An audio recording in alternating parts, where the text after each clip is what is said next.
I was asked to come and give a talk, or maybe I volunteered to give a talk because I'd like to learn.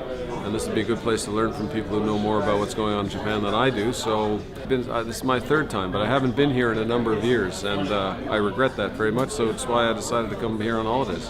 I think Japan's role in the world has changed to some extent too, just by virtue of the fact that the dynamics of what's going on in Asia have changed.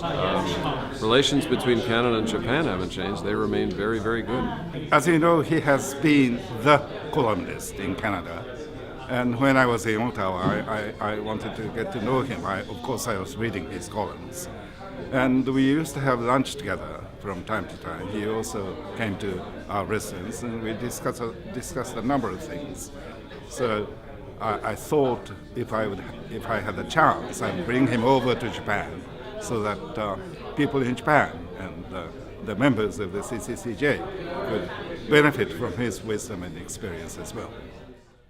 Today, a very long-awaited and special guest, one of Canada's, I'm using the word iconic.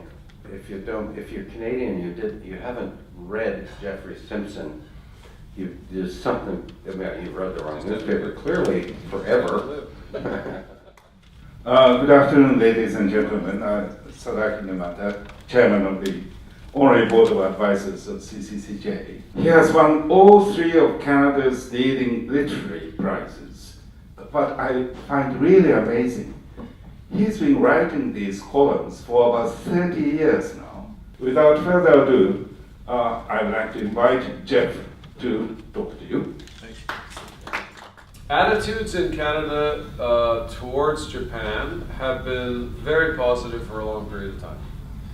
And the evidence of that, it's not just me saying that, is twofold. One, there's a wonderful organization in the United States called the Pew Center. They do polls in which they ask questions of countries, of people in about 30 countries. And the questions usually have to do with how do you in this country view other countries?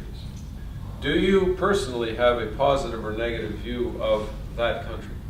And over the last 10 years, consistently in these Pew surveys, when you ask Canadians about their attitudes towards other countries, the two countries that consistently get the most positive response are Germany and Japan.